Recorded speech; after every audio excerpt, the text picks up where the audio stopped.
ఆయుష్మాన్ భవకు స్వాగతం. మీకు తరచు జుట్టు రాలుతుందా? మీరు చుండ్రుతో బాధపడుతున్నారా? బట్టతలతో నలుగురిలో తిరగడానికి ఇబ్బంది పడుతున్నారా? హెయిర్ ట్రాన్స్ప్లాంటేషన్ అంటే ఏంటి? అలాగే హెయిర్ ట్రాన్స్ప్లాంటేషన్ చేయించుకోవాలనుకుంటున్నారా?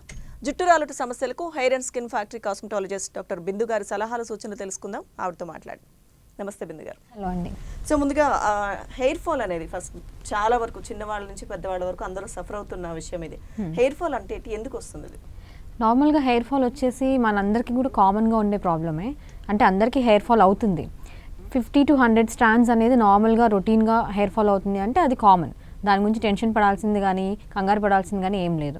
ఒకవేళ అంతకంటే ఎక్కువ అవుతుంది అండ్ కంటిన్యూస్గా ఒక 2 months అట్లా మనం అబ్జర్వ్ చేసుకుంటుంటే కూడా ఒక 100 హెయిర్ ఫాల్స్ కంటే కూడా హెయిర్ స్ట్రాండ్స్ కంటే ఎక్కువ అవుతుంది అంటే కనుక అప్పుడు మనం కొంచెం జాగ్రత్త పడడం కానీ డాక్టర్ దగ్గరికి వెళ్ళడం కానీ అనేది చేయాలి. యూజువల్గా వచ్చేసి వెదర్ చేంజెస్ వల్ల కూడా మనకి హెయిర్ ఫాల్ ఉంటుంది. And one more thing is like మన స్కాల్ప్, ఎటువంటి టైప్ ఆఫ్ స్కాల్ప్. సపోజ్ మనది ఆయిలీ స్కాల్ప్ అనుకోండి, చాలా వెట్ డాండ్రఫ్ అనేది ఎక్కువ ఫామ్ అవుతూ ఉంటుంది, దానివల్ల కూడా హెయిర్ ఫాల్ అవుతుంది. సో డాండ్రఫ్ అనేది మెయిన్ కాజ్ ఉంటుంది హెయిర్ ఫాల్కి. అండ్ వన్ మోర్ థింగ్, ఫీమేల్స్లో వచ్చేప్పటికి ఏంటంటే హార్మోనల్ చేంజెస్ ఎక్కువ ఉంటాయి. సో మోస్ట్లీ హార్మోనల్ చేంజెస్ వల్ల కూడా హెయిర్ ఫాల్ అనేది కనిపిస్తుంది. అండ్ మోస్ట్లీ ఇంకొక కామన్ రీజన్ ఏంటంటే మేల్స్లో వచ్చేసి జెనెటిక్ ఇష్యూ కూడా ఉంటుంది. సో జెనెటిక్ ఇష్యూ వల్ల మోస్ట్లీ చాలామంది మేల్స్లో మనకి హెయిర్ ఫాల్ అనేది కనపడుతుంది. ఓకే. సో అంటే హెయిర్ ఫాల్కి అసలు కారణాలు ఇప్పుడు మనం మాట్లాడుకున్న దాంతోపాటు జెనెటిక్ ఇష్యూస్ అన్నారు. అంటే ఈ మధ్యకాలంలో మనం చూస్తే ఏజ్తో సంబంధం లేకుండా అందరికీ హెయిర్ ఫాల్ అనేది చాలా ఎక్కువ అవుతుంది. సో ట్రీట్మెంట్ ఏ విధంగా ఉంటుంది హెయిర్ ఫాల్కి? హెయిర్ ఫాల్ వచ్చేప్పటికి మనము మామూలుగా రొటీన్గా నార్మల్గా హెయిర్ ఫాల్ అయితే కనుక మనం పెద్దగా కంగారు పడాల్సిన అవసరం లేదు. కాబట్టి మామూలుగా మనం ఏవైతే ఆయిల్స్ అండ్ షాంపూస్ వాడతామో అది కంటిన్యూ చేయొచ్చు. దాంతోపాటు డైట్ కొంచెం కేర్ఫుల్గా ఏవైతే మోస్ట్ న్యూట్రిషియస్ ఫుడ్ తీసుకోవడము అలాంటివి చేస్తే మనకు నార్మల్గా కంట్రోల్ అయిపోతుంది. ఒకవేళ ఎక్కువ హెయిర్ ఫాల్ అవుతుంది అంటే కనుక మనం కొంచెం డర్మటాలజిస్ట్ని కానీ డాక్టర్ దగ్గరికి కానీ వెళ్ళి కన్సల్ట్ అయితే దానికి కావాల్సిన ట్రీట్మెంట్స్ ఏంటి అనేది మనకు తెలుస్తుంది. యూజువల్గా మన దగ్గర ట్రీట్మెంట్స్ వచ్చేసి పిఆర్పి ట్రీట్మెంట్ అనేది అవైలబుల్ ఉంటుంది. మోస్ట్లీ మనం దాన్ని ఏంటంటే హెయిర్ ఫాల్ కంట్రోల్ చేయడం కోసమే యూస్ చేస్తాము.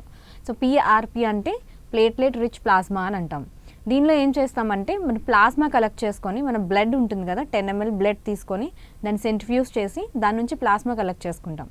ఆ ప్లాస్మాని మనం రెగ్యులర్ ఇంటర్వెల్స్లో మనం దాన్ని ఇంజెక్ట్ చేస్తాం స్కాల్ప్లోకి. దీనివల్ల ఏమవుతుందంటే లోపల గ్రోత్ ఫ్యాక్టర్స్ అనేవి రిలీజ్ అయ్యి ఏవైతే రూట్స్ ఏవైతే ఉంటాయో లోపల హెయిర్వి అవి మొత్తం స్ట్రెంగ్తన్ అవి హెయిర్ ఫాల్ అనేది కంట్రోల్ అవుతుంది. దాంతోపాటు గ్రోత్ ఫ్యాక్టర్ కాన్సన్ట్రేట్ అని ఉంటుంది. అవి కూడా ఇంజెక్షన్స్ ఇవ్వడం వల్ల ఏంటంటే మన హెయిర్ ఏదైతే వీక్ అయ్యి ఫాలింగ్కి రెడీగా ఉన్నాయో అవి కొంచెం స్ట్రెంగ్తన్ అవుతాయి. అట్ ద సేమ్ టైం ఏంటంటే హెల్దీగా అవుతుంది హెయిర్. సో మోస్ట్లీ ఈ ట్రీట్మెంట్స్ యూస్ చేయాలి. దీంతోపాటు మెయింటెనెన్స్ కూడా చెప్తాము, ఎలా మెయింటైన్ చేసుకోవాలి, ఇంట్లో ఉన్నప్పుడు ఎలాంటి జాగ్రత్తలు తీసుకోవాలి, ఏమేమి ఆయిల్స్ వాడాలి అన్నీ కూడా మనం పేషెంట్కి చెప్పడం జరుగుతుంది. సో దట్ మోస్ట్లీ ఏంటంటే హెయిర్ ఫాల్ ఎక్కువ ఉన్నా కూడా మనం ఈ ట్రీట్మెంట్స్ ద్వారా కంట్రోల్ చేసుకోవచ్చు. ఓకే బిందు గారు, హెయిర్ ఫాల్కి ఇంకొంతమంది చెప్పే రీజన్స్ ఏంటంటే హెల్మెట్ ఎక్కువ వాడడం ఒకటి, తర్వాత క్యాప్స్ యూస్ చేయడం వల్ల అవుతుందని చెప్తారు. అంటే వాటి వల్ల అవుతుందా అసలు hair fall? To an extent yes అవుతుంది. ఏంటంటే మనం క్యాప్స్ కానీ హెల్మెట్స్ కానీ లాంగ్ టైం పెట్టుకోవడం వల్ల ఏంటంటే స్కాల్ప్ మొత్తం స్వెట్టీ అయిపోతుంది.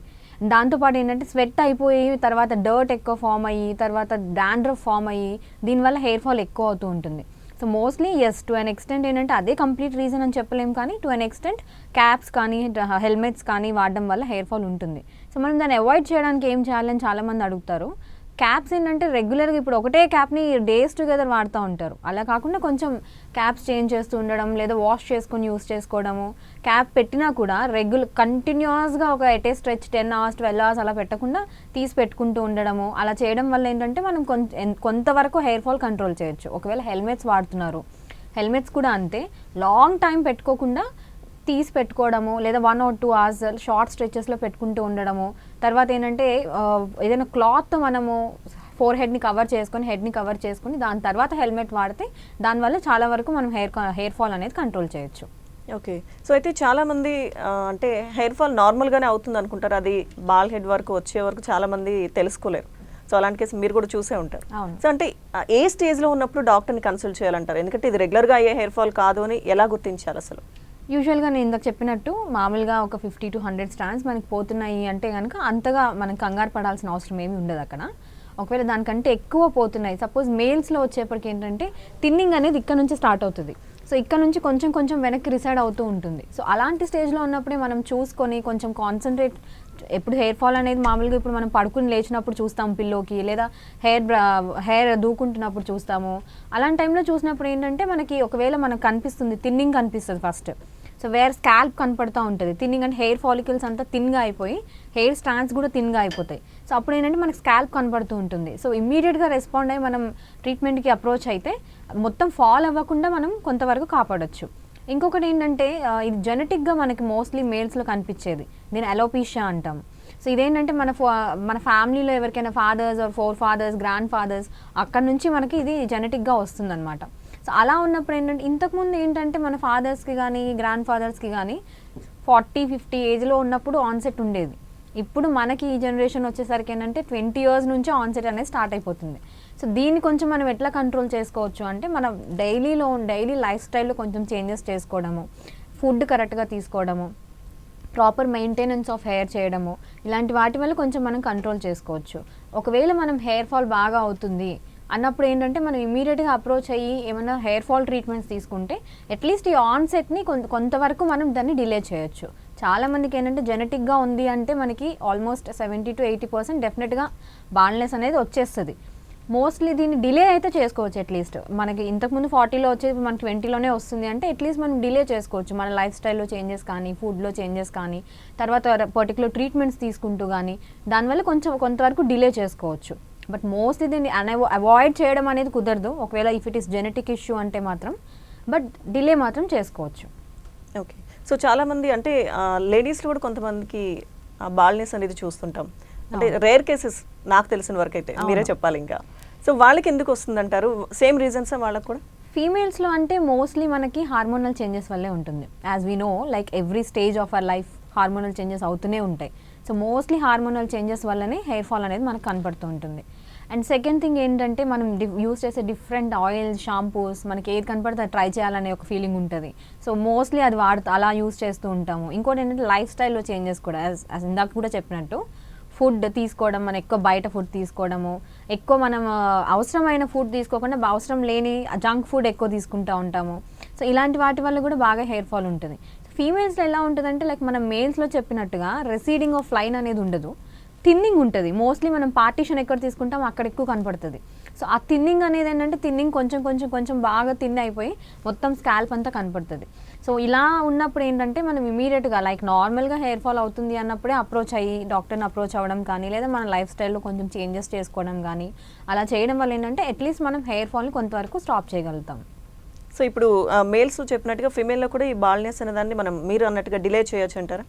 డిలే చేయొచ్చు అంటే మనకి మేల్స్లో లాగా బట్టతల లాగా అయితే మోస్ట్లీ చాలా వరకు రాదు ఫీమేల్స్లో. బికాజ్ మన హెయిర్ స్టాండ్స్ అంతా లాంగ్ ఉంటాయి. So more number of hair ఉంటుంది కూడా, కాబట్టి చాలా వరకు ఏంటంటే మనకి వాళ్ళలాగా బట్టతల్లా కనిపించదు. కానీ ఈ ఫ్రంట్ ఎక్కడైతే పార్టీషన్ మోస్ట్లీ మనం విమెన్ ఎక్కడైతే పార్టీషన్ తీస్తారో అక్కడ థిన్నింగ్ బాగా కనబడుతుంది.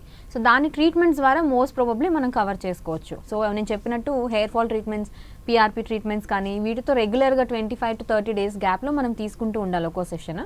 అలా తీసుకుంటూ పర్టికులర్ న్యూట్రిషన్ అండ్ డైట్ కూడా చెప్తాము. దాంతోపాటు ఎటువంటి ఆయిల్స్ వాడాలి, ఎలా మనం స్కాల్ప్ని ఆయిలింగ్ చేసుకోవాలి, ప్రతి ఒక్కటి మనం మెయింటెనెన్స్లో ఎలా చేసుకోవాలి ఏంటి అనేది చెప్తాం. కాబట్టి దానివల్ల మోస్ట్లీ ఫీమేల్స్లో ఏంటంటే మనం ట్రీట్మెంట్స్తోనే మోస్ట్లీ దీన్ని కవర్ చేసుకోవచ్చు. ఓకే బిందు గారు. సో FUE అలాగే FUT వీటి మధ్య డిఫరెన్స్ ఏంటి? FUT అండ్ FUE అనేది మనము హెయిర్ ట్రాన్స్ప్లాంటేషన్ మెథడ్స్ అండి ఇవి. సో హెయిర్ ట్రాన్స్ప్లాంటేషన్ వచ్చేసి మనం ఎప్పుడైతే ఆల్మోస్ట్ బట్టతల వరకు వెళ్ళిపోయింది అనుకుంటామో అప్పుడే హెయిర్ ట్రాన్స్ప్లాంటేషన్ ప్రాసెస్ని మనం సజెస్ట్ చేయడం జరుగుతుంది. సో FUT అనేది ఏంటంటే ఫాలికల్ యూనిట్ ట్రాన్స్ప్లాంటేషన్ అంటాము. FUE అంటే ఫాలికల్ యూనిట్ ఎక్స్ట్రాక్షన్. సో దీని రెండింటికి డిఫరెన్స్ ఏంటంటే FUT అనేది మనం ఇంతకుముందు యూస్ చేసే ప్రాసెస్ అండి. దాంట్లో ఏంటంటే మనము ఒక లేయర్ ఆఫ్ స్కిన్ లేయర్ తీసుకొని దాన్ని చిన్నగా కట్ చేసుకొని తర్వాత ట్రాన్స్ప్లాంటేషన్ కోసం యూస్ చేసేవాళ్ళు. సో దీంట్లో ఉన్న డిసడ్వాంటేజ్ ఏంటంటే ఎక్కడైతే లేయర్ తీస్తామో అక్కడ స్టిచెస్ వేయడం అనేది జరుగుతుంది. అది తర్వాతగా స్కార్స్ లాగా ఫామ్ అయిపోతాయి. సో దాని ముందు దాని వెనకాల ఒక 1 centimeter అబోవ్ అండ్ బిలో ఆ స్కార్కి హెయిర్ ఉండకపోవడం వల్ల ఈజీగా డిమార్కేషన్ అనేది కనిపించేది అనమాట. సో ఇలాంటివన్నీ డిసడ్వాంటేజెస్ ఉన్నాయని దీన్ని కొంచెం ఈ మధ్య కాలంలో అనేది యూస్ చేయట్లేదు. ఇప్పుడు రీసెంట్గా మనం వాడుతుంది ఏంటంటే ఫాలికల్ యూనిట్ ఎక్స్ట్రాక్షన్. దీంట్లో ఏం చేస్తామంటే రూట్ ఏదైతే ఉంటుందో హెయిర్కి ఆ రూట్ని మాత్రమే ఎక్స్ట్రాక్ట్ చేస్తాము. లేయర్ ఎక్స్ట్రాక్ట్ చేయడం కానీ, స్టిచెస్ కానీ, స్కార్స్ కానీ ఏది ఉండవు దీంట్లో. జస్ట్ ఆ రూట్స్ని ఎక్స్ట్రాక్ట్ చేసి ఎక్కడైతే మనకి హెయిర్ కావాలో అక్కడ ఇంప్లాంట్ చేయడమే. సో బ్లడ్ కూడా ఎక్కువ లాస్ ఉండదు, ఎటువంటి సైడ్ ఎఫెక్ట్స్ కూడా మనకి ఏమీ కనిపించవు దీంట్లో. సో హెయిర్ గ్రోత్ మాత్రం మంచిగా ఒక 2 to 3 monthsలోనే మనకు కనపడుతుంది. సో ఎఫ్యూఈ అనేది రీసెంట్ టెక్నిక్, ఇప్పుడు మనం యూస్ చేస్తున్న టెక్నిక్ కూడా ఎఫ్యూఈఏ. దీంట్లో ఏంటంటే 1 డేలో ప్రాసెస్ అంతా కవర్ అయిపోతుంది, ఎక్కువ పెయిన్ కూడా మనకి ఏమీ ఉండదు. సో జస్ట్ లోకల్ ఎనస్థీషియా అనేది ఒకటి ఇస్తారంతే, ఒక అప్పర్ లేయర్ ఆఫ్ స్కిన్కి. ఆ తర్వాత అంతా నార్మల్ ప్రాసెస్ ఉంటుంది, ఏమి టెన్షన్ పడాల్సింది కానీ లేదా సైడ్ ఎఫెక్ట్స్ ఉండేది కానీ ఏది ఉండదు. ఐదర్ డ్యూరింగ్ సర్జరీ అప్పుడు కానీ సర్జరీ తర్వాత కానీ ఫ్యూచర్లో కూడా ఎటువంటి సైడ్ ఎఫెక్ట్స్ ఉండవు దీనిలో. ఓకే. సో అయితే ఇందాక మనం డాండ్రఫ్ వాటి గురించి మాట్లాడుకున్నాం. అంటే ఈ డాండ్రఫ్ అనేది హెయిర్ ఫాల్కి ఎంతవరకు కారణం అంటారు? డాండ్రఫ్ వచ్చేసి ఒక ఫంగల్ ఇన్ఫెక్షన్ అండి. సో ఫంగల్ ఇన్ఫెక్షన్ అనేది మన హెయిర్ మీద, మన స్కాల్ప్లో ఉంది అంటే డెఫినెట్గా దాన్ని ఏం చేస్తుందంటే రూట్స్ని వీకెన్ చేసేస్తుంది ఫస్ట్. సో యాజ్ రూట్స్ అంతా వీక్ అయిపోతున్నాయి అంటే they will be ready to fall. So మనం ఏంటంటే డాండ్రఫ్ ఉన్న చాలామంది పట్టించుకోరు ఎక్కువగా. సో డాండ్రఫ్ వచ్చింది అంటే ఫస్ట్ మనము కరెక్ట్గా హెయిర్ వాష్ అనేది కరెక్ట్గా చేసుకోవాలి. చాలామంది తలస్నానం చేసినప్పుడు కరెక్ట్గా వాష్ చేసుకుంటున్నాం అంటారు, కానీ డాండ్రఫ్ అలాగే ఉంటుంది. సో డాండ్రఫ్ ప్రాబ్లం ఉంది అన్నప్పుడు మెయిన్గా మన దగ్గర ట్రీట్మెంట్స్ ఎలాగ అవైలబుల్ ఉంటాయి, దాంతో పాటుగా ఇంట్లో తీసుకోవాల్సిన సజెషన్స్ కానీ ఇంట్లో మెయింటైన్ చేయాల్సిన మెయింటెనెన్స్ కానీ అదంతా ప్రాపర్గా మెయింటైన్ చేయరు. సో డాండ్రఫ్లో కూడా వెట్ డాండ్రఫ్ అని డ్రై డాండ్రఫ్ అని 2 టైప్స్ ఉంటుంది. సో వెట్ డాండ్రఫ్ ఎక్కడ చూస్తామంటే మోస్ట్లీ మనము బాగా ఆయిలీ స్కిన్ ఉంది అంటే, ఆయిలీ స్కాల్ప్ ఉంది అంటే అక్కడ బాగా ఎక్కువ మనం వెట్ డాండ్రఫ్ చూస్తాము. సో వెట్ డాండ్రఫ్ ఉన్నప్పుడు ఏంటంటే రెగ్యులర్గా మనం ప్రాపర్గా వాష్ అనేది హెయిర్ది చాలా ఇంపార్టెంట్ ఉంటుంది. సో ప్రాపర్గా షాంపూస్ కూడా ఎక్కువ కెమికల్ షాంపూస్ వాడకుండా నార్మల్గా న్యాచురల్గా ఉండే షాంపూస్ వాడడం కానీ, తర్వాత ఇంట్లో ఎలాంటి సజెషన్స్ తీసుకోవాలి అంటే మనం ఆయిల్ చేసుకుంటాం. చాలామంది నాకు ఆల్రెడీ ఆయిలీ స్కాల్ప్, ఇంకా నేను ఆయిల్ పెట్టుకోవడం ఎందుకు అనుకుంటారు, అది కరెక్ట్ కాదు. ఆయిలీ స్కాల్ప్ ఉంటే కూడా ఆయిల్ పెట్టుకొని మసాజ్ చేసుకొని ఒక 10 minutes తర్వాత హెడ్ వాష్ చేసేసుకోవచ్చు, ప్రాబ్లం లేదు. రోజంతా ఆయిల్ పెట్టుకొని ఉండాలి లేదా ముందు రోజు పెట్టుకోవాలని ఏం లేదు, అట్లీస్ట్ పెట్టుకొని వెంటనే తలస్నానం చేసేయచ్చు. అలా అని మొత్తానికి అవాయిడ్ చేయకూడదు. ఇంకొకటి ఏంటంటే సింపుల్ థింగ్స్ మనం చాలా వరకు పాటించం అవి.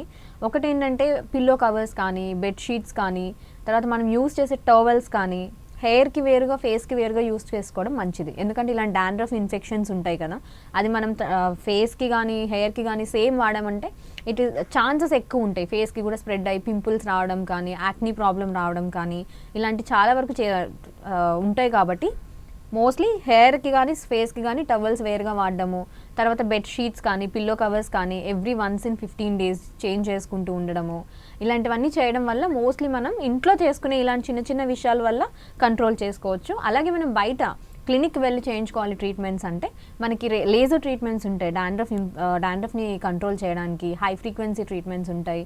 ఇవన్నీ ఏంటంటే every session like number of sessions at least 6 to 8 sessions చెప్తాము మినిమం, అది దానికంటే ఎక్కువ కూడా పడవచ్చు కొంతమందికి.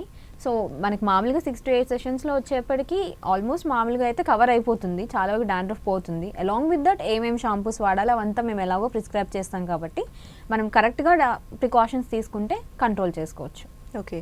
సో ఇందాక మీరు చెప్పిన ట్రీట్మెంట్స్ అంటే హెయిర్ ప్లాంటేషన్ కానీ ఈ విషయానికి వస్తే ఎటువంటి టెస్టులు చేస్తారు ఫస్ట్? అంటే క్లయింట్ ఎలా ఉండాలి అంటారు ట్రీట్మెంట్ తీసుకునేవాళ్ళు? ఓకే, మామూలుగా వచ్చేసి క్లయింట్స్కి చాలామంది అడిగేది కూడా ఏ ఏజ్లో తీసుకోవాలి ఈ ట్రీట్మెంట్ అని. మోస్ట్లీ వచ్చేసి like from 20 years to 60 years వరకు కూడా మేము ట్రాన్స్ప్లాంటేషన్స్ చేస్తాం, ప్రాబ్లం ఏమీ రాదు.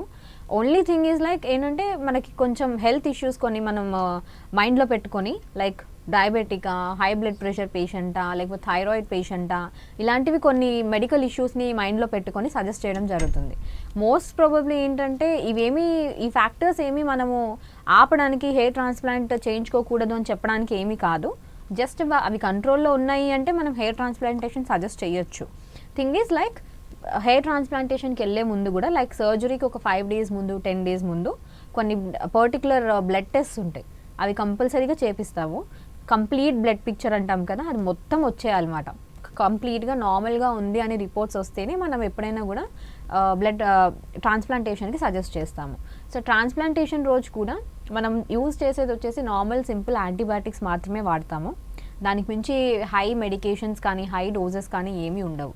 So all ages of patients are perfectly fine to go for hair transplant. Just considering కొన్ని మెడికల్ ఇష్యూస్ మాత్రమే కన్సిడర్ చేసి మనం సజెస్ట్ చేస్తాం. ఓకే. సో అంటే ఈ ట్రాన్స్ప్లాంటేషన్కి వెళ్ళాలి అనుకున్న వాళ్ళకి డాండ్రఫ్ కానీ స్కాల్ప్ ఇష్యూస్ కానీ ఏమైనా ఉంటే అవి తగ్గిన తర్వాతే వెళ్ళాలంటారా? డాండ్రఫ్ కానీ ఏమైనా స్కాల్ప్ ఇష్యూస్ కానీ ఉంటే లైక్ సపోజ్ డాండ్రఫ్ అయితే డెఫినెట్గా మనం సర్జరీ కంటే ముందు నుంచి కొంచెం ట్రీట్మెంట్ చేసి దాన్ని కంట్రోల్ చేసి ఆ తర్వాత సర్జరీ ప్రాసెస్ అనేది మనం స్టార్ట్ చేసుకోవచ్చు. లైక్ స్కిన్ ఇష్యూస్ ఉంటాయి కొన్ని, లైక్ సోరియాసిస్ ఇష్యూ, అలాంటి ఇష్యూస్ ఉన్న పేషెంట్స్కి ఏంటంటే మనం హెయిర్ ట్రాన్స్ప్లాంట్ సజెస్ట్ చేయడం కంటే చేయకపోవడమే బెటర్. ఎందుకంటే కొంతమందికి ఏంటంటే అది ఇంకా ఎక్కువ చేస్తుంది ప్రాబ్లమ్ని. సో అలా సోరియాసిస్ కానీ అలాంటి కొన్ని స్కిన్ ప్రాబ్లమ్స్ ఉన్న పేషెంట్స్కి మాత్రం మనం అవాయిడ్ చేస్తాం. ఓకే. సో అంటే ఇప్పుడు ఏదైతే హెయిర్ ట్రాన్స్ప్లాంటేషన్కి రూట్స్లో ఇందాక మీరు చెప్పారు కదా హెయిర్ ట్రాన్స్ప్లాంటేషన్ అనేది అలా చేస్తారని. సో ఇప్పుడు ఆ రూట్స్లో హెయిర్ గ్రోత్ అనేది ఎన్ని అంటే దానికి ఏమైనా ఎక్స్పైరీ డేట్ ఉంటుందా అసలు? అట్లా ఎన్ని ఇయర్స్ వరకు ఆ గ్రోత్ ఉంటుంది అంటారు? హెయిర్ రూట్స్ వచ్చేసి మనం నార్మల్గా మామూలుగా వచ్చేసి స్ట్రాంగ్గానే ఉంటాయి. ఇప్పుడు like any issues like dandruff problem కానీ, లేదా మనం లైక్ చెప్పినట్టు మనం ఫుడ్ న్యూట్రిషన్ కరెక్ట్గా లేకపోవడం వల్ల వీక్ అయిపోవచ్చు. సో అలా వీక్ అవ్విన వాటిని కూడా మనం ఏం చేస్తామంటే మన దగ్గరికి ఫస్ట్ వచ్చినప్పుడు పేషెంట్ టెస్ట్ చేసి చూసి ఎలా ఉన్నాయి రూట్స్, ఒకవేళ వాటిని మనం రీప్లేస్ చేసి మళ్ళీ మనం వేరే దగ్గర ట్రాన్స్ప్లాంట్ చేసినప్పుడు గ్రోత్ ఎలా ఉంటుంది అనేది అనాలిసిస్ చేసుకొని ఒకవేళ వీక్గా ఉన్నాయి అంటే కనుక దానికి ముందు నుంచే ప్రీ ట్రీట్మెంట్స్ అనేది స్టార్ట్ చేస్తాము. కొంచెం ఆ రూట్స్ని స్ట్రెంగ్తన్ అప్ చేసి ఆ తర్వాత ట్రాన్స్ప్లాంట్ చేయడం వల్ల మనం పెట్టిన రూట్స్ కూడా కొంచెం మంచిగా హెల్దీగా గ్రో అయ్యే సిచ్యుయేషన్ ఉంటుంది. కాబట్టి ఎప్పుడైనా మనకి వీక్గా ఉంది మనం అనాలిసిస్ చేసినప్పుడు మనకు అర్థమవుతుంది ఎలా ఉన్నాయి రూట్స్, ట్రాన్స్ప్లాంట్ చేసిన తర్వాత మనకి రిజల్ట్ ఎలా ఉండొచ్చు అనేది ఒక ఐడియా వస్తుంది. కాబట్టి ఒకవేళ వీక్గా ఉన్నాయి ఇవి అంటే కనుక ప్రీ ట్రీట్మెంట్స్ ముందు నుంచే స్టార్ట్ చేస్తాము. ఆ తర్వాత ఒక 2 వీక్స్ కానీ 3 వీక్స్ కానీ ప్రీ ట్రీట్మెంట్ స్టార్ట్ చేసినాక ఆ తర్వాత సర్జరీ ప్రాసెస్కి వెళ్తాం. ఓకే. సో అయితే రూట్స్లో గ్రోత్ ఆగిపోయింది అని క్లయింట్ ఎప్పుడు తెలుసుకోవాలంటారు? అంటే ఏ కండిషన్లో వాళ్ళకి తెలుస్తుంది?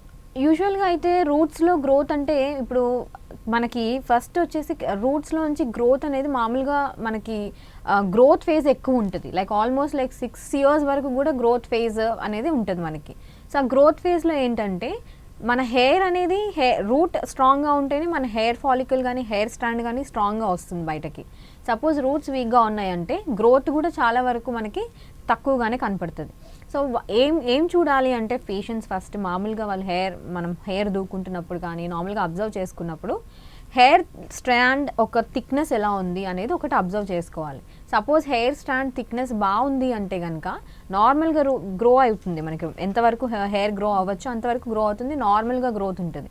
సపోజ్ హెయిర్ స్ట్రాండ్స్ థిన్ అయిపోతున్నాయి అంటే కనుక మనకి స్కాల్ప్ అనేది కనిపించడం స్టార్ట్ అవుతుంది. సో మనకి స్కాల్ప్ కనిపిస్తోంది అంటే కనుక దాని ఫస్ట్ సిమ్టమ్ ఏంటంటే మనకి హెయిర్ రూట్స్ ఏవైతే ఉన్నాయో అవి వీక్ అవుతున్నాయి, దానిలోంచి మనకి హెయిర్ స్టాండ్స్ కూడా వీక్గా వస్తున్నాయి అనేది మనకు అర్థం చేసుకోవాలి. సో ఇమీడియట్గా మనం డాక్టర్ దగ్గరికి వెళ్ళడం కానీ పర్టికులర్ ట్రీట్మెంట్స్ తీసుకోవడం కానీ స్టార్ట్ చేస్తే హెయిర్ ఫాల్ అయ్యి బాల్నెస్ వరకు వెళ్లకుండా మనం ప్రివెంట్ చేసుకోవచ్చు. ఓకే డాక్టర్ గారు. సో ఇందాక ఈ హెయిర్ ట్రాన్స్ప్లాంటేషన్కి ముందు క్లయింట్ దగ్గర నుంచి ఎటువంటి డీటెయిల్స్ తీసుకుంటారు, ట్రీట్మెంట్ చెప్పారు, complete blood report etcetera. So అంటే ట్రీట్మెంట్ తర్వాత ఎన్ని రోజులు ఎలాంటి కేర్ తీసుకోవాలి వాళ్ళు? సర్జరీ ప్రాసెస్ వచ్చేసి ఒక్కరోజే ఉంటుందండి. సర్జరీ అయిపోయిన తర్వాత ఈవినింగ్ వరకు ఇంటికి వెళ్ళిపోవచ్చు.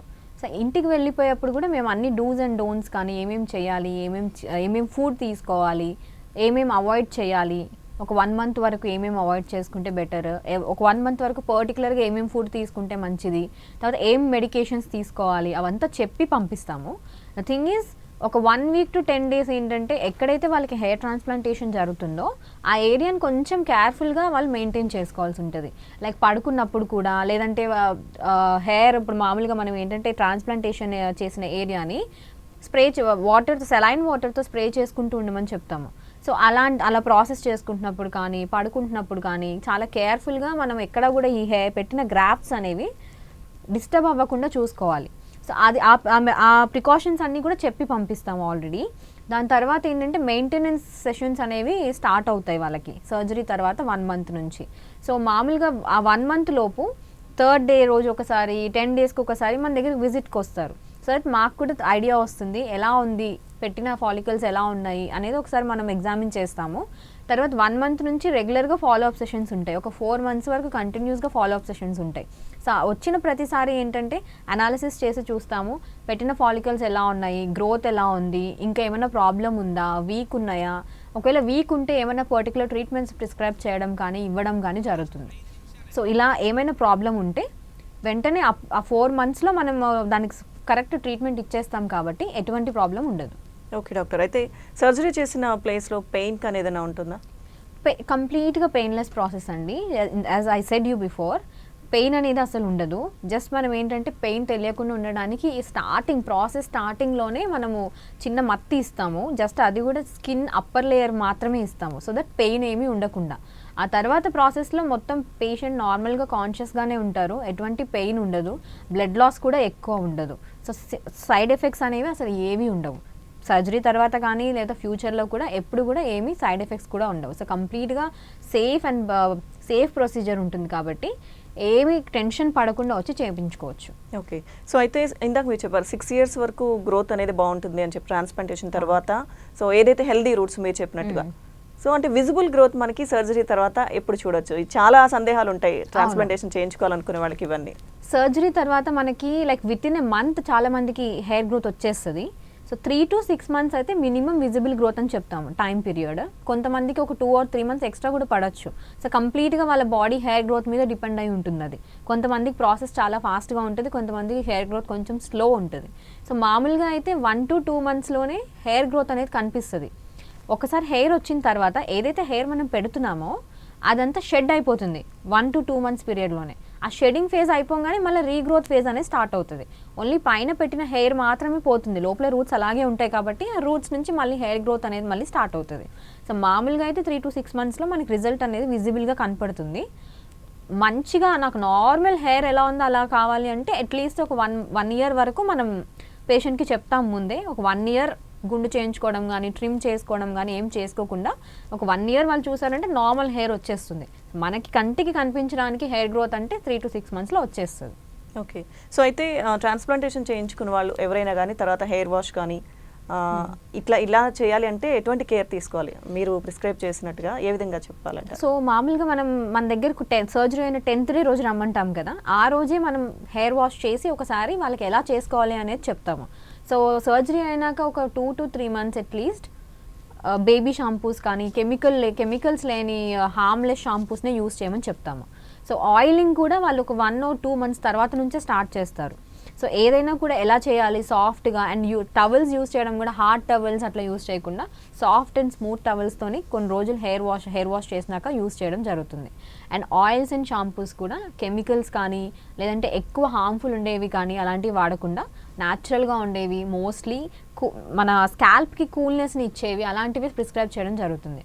సో సర్జరీ అయ్యాక ఒక 3 to 4 months కంప్లీట్గా మన ఫాలోఅప్ సెషన్స్లోనే ఉంచుతాం క్లయింట్ని. కాబట్టి మనం ఏవైతే మనం చెప్తామో ఆయిల్స్ కానీ షాంపూస్ కానీ ఏవైతే మనకి యూస్ చేస్తే ఎటువంటి హార్మ్ ఉండదో వాటిని ఎక్కువ వరకు ప్రిస్క్రైబ్ చేయడం జరుగుతుంది. సో వన్స్ వాళ్ళకి మంచిగా నార్మల్ రిజల్ట్ వచ్చిన తర్వాత కూడా ఎటువంటి ఆయిల్ షాంపూస్ వాడాలో వాళ్ళకి చెప్పడం జరుగుతుంది. కాబట్టి మోస్ట్లీ హార్మ్ఫుల్ ఉండే కెమికల్స్ మాత్రం అవాయిడ్ చేయాల్సి ఉంటుంది.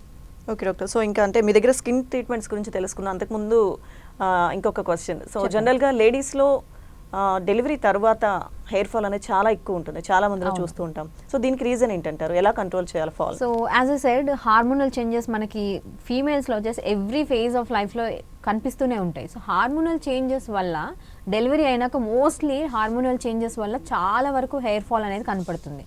కొంతమంది లేడీస్లో ఏంటంటే వితిన్ 2 to 3 monthsలో దాని అంతగా అదే నార్మల్ అవుతుంది, సెట్ అయిపోతుంది. కొంతమందిలో ఏంటంటే ఇంకా ఎక్కువ అవుతుంది. సో అలాంటి వాళ్ళు ఏం చేయాలంటే వెంటనే డాక్టర్ని అప్రోచ్ అవ్వి, లేదంటే గైనకాలజిస్ట్ వాళ్ళని ఎవరైతే ఆల్రెడీ అప్రోచ్ అయ్యి ఉన్నారో వాళ్ళని అప్రోచ్ అయ్యి సో హార్మోనల్ చెకప్ ఒకసారి చేయించుకుని అకార్డింగ్లీ దానికి తగ్గ మెడికేషన్స్ యూస్ చేస్తే డెఫినెట్గా కంట్రోల్ అవుతుంది. ఓకే, సో బిందు గారు హెయిర్ అండ్ స్కిన్ ఫ్యాక్టరీలో ఎటువంటి స్కిన్కి సంబంధించిన ట్రీట్మెంట్స్ ఇస్తారు? ఎలాంటి క్లయింట్స్ వస్తారు? సో హెయిర్ అండ్ స్కిన్ ఫ్యాక్టరీలో వచ్చేసి నార్మల్గా మనం స్కిన్ గురించి ఎక్కువ పట్టించుకునేదంటే పిగ్మెంటేషన్ ప్రాబ్లం ఉంటుంది, లేదా ఇంకా ఏమైనా ట్యానింగ్ ప్రాబ్లం ఉంటుంది, యాక్నీ ప్రాబ్లం ఉంటుంది. సో ట్యానింగ్ కోసం అయితే నార్మల్గా ట్యానింగ్ కోసం కానీ పిగ్మెంటేషన్ కోసం అయితే మనం పీల్స్ అనేవి ఉంటాయి. సో ఆ పీల్స్ అనేవి వచ్చేసి కెమికల్ పీలింగ్ ట్రీట్మెంట్స్ ఉంటుంది. సో మోస్ట్లీ మనం 6 to 8 sessions అనేది నార్మల్గా క్లయింట్కి మనం రెఫర్ చేసేది. సో ఎవ్రీ సెషన్లో వాళ్ళ ఇంప్రూవ్మెంట్ బట్టి వాళ్ళ స్కిన్ టైప్ ఎలా ఉంది, సో ఎంతవరకు ఇంటెన్సిటీ తీసుకోగలుగుతుంది చూసి దాన్ని బట్టి సెషన్స్ ఇంకా యాడ్ చేయడమా సరిపోతుందా అనేది తెలుస్తుంది. అండ్ ఆల్సో యాక్నీ ప్రాబ్లం ఉంటుంది. యాక్నీ ప్రాబ్లం ఉన్న వాళ్ళకి ఏంటంటే నార్మల్గా మనము డయట్ అనేది మోస్ట్లీ మనం సెట్ చేస్తాము. దాంతోపాటు లేజర్ ట్రీట్మెంట్స్ ఉంటాయి, తర్వాత పీలింగ్ ట్రీట్మెంట్ ఉంటుంది. వీటన్నిటితో 6 to 10 sessions మనకి నార్మల్గా మంచి రిజల్ట్ వస్తుంది. Okay, so thank you so much Bindu గారు. హెయిర్ ఫాల్ అలాగే ట్రాన్స్ప్లాంటేషన్ సంబంధించి చాలా మందికి చాలా డౌట్స్ ఉంటే చాలా చక్కగా క్లారిఫై చేశారు. Thank you. Thank you. ఇది ఇవాల్టి ఆయుష్మాన్ భవ. Keep watching 10 TV.